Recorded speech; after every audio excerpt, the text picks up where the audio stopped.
Alrighty, we are strapping in for another one-shot review today. Me and my girlfriend this evening watched the movie The Wedding Planner.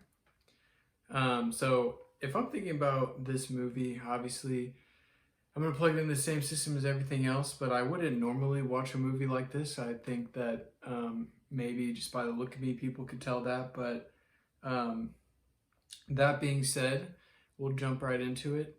Basically, this movie follows the story of a wedding planner in the form of Jennifer Lopez, who is just an absolute savage at the job, just a freaking mercenary. The movie opens up, she's got like an earpiece in, she's going crazy, setting up all these different things. It was pretty fun. It kind of reminded me, like at the beginning, they have one of those scenes where the way that they sort of introduce the setting is the person's just taking a scrolling shot where they follow them as they talk to random people and things are going on. I think that I kind of miss those opening scenes a little bit. I feel like they were so popular back in the day. I haven't seen a movie with one in a while. But anyway, Jennifer Lopez is a wedding planner, but she never is getting married herself. This is that type of story. Until she's trying to set up the wedding for this lady, and she's on her way to the thing, and she walks in the street and her shoe gets stuck and she almost gets killed by a rolling garbage, I guess it's just a dumpster, so a rolling dumpster down the street, until pediatrician Dr. Matthew McConaughey saves her from dying and then takes her to a hospital to have her stuff treated and stuff like that. This is where the movie gets a little bit weird for me, and I think there's going to be a little bit of spoilers, but the movie's so old and it's a romantic comedy. I think we can kind of assume where things are going to go here, but I think it's all cool that he, takes her to the hospital, all that kind of stuff. Helps her out, that's cool. But then her friend comes by to see her, to pick her up from the hospital, and arranges this sort of date for them to go on where they go out to this park and they see a movie and stuff like that. Essentially what happens is they have a good night, and then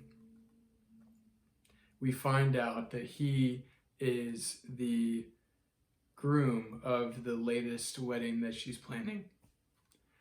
And this is where kind of the movie is a little bit tough for me, is I think in real life,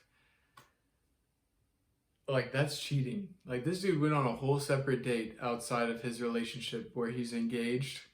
But anyway, so the movie kind of progresses like that. Everybody finds out, they sort of talk it out in various scenes, and they're mad at each other in one scene, they're sort of flirting again in another scene. It's like, your typical rom-com stuff, multiple conflicts are going on or whatever.